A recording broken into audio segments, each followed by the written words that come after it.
Manifestement, le système est bloqué puisque nous sommes la seule métropole en France à ne pas avoir d'exécutif et nous n'aurons pas d'exécutif pendant des semaines et des semaines. C'est unique en France. Et comment ça va se finir ça? Qu'est-ce qui pourrait débloquer la situation?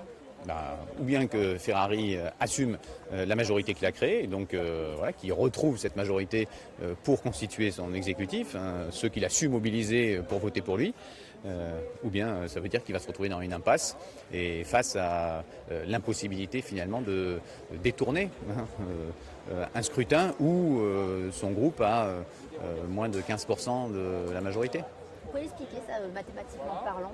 Pourquoi c'est impossible d'obtenir cette La majorité, grosso modo, c'est les 3/4 du conseil métropolitain, les 4 groupes de notre métropole commune, donc périurbains et ruraux, le groupe communiste, le groupe Une métropole d'avenir, donc avec les écologistes et toutes les composantes de la gauche et les citoyens, et le groupe des apparentés socialistes, on va dire, socialistes et apparentés socialistes. Tout ça, ça fait 90 personnes à peu près, un peu moins.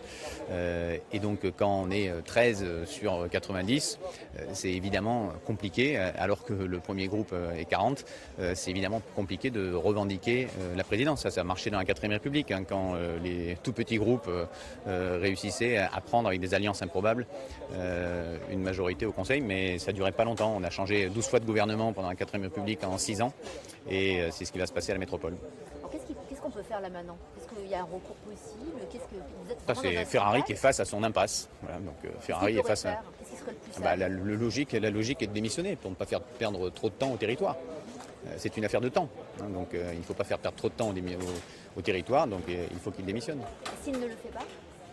On va se retrouver dans une situation qui va être ingérable pour la métropole de Grenoble, et donc nous allons perdre quelques mois précieux.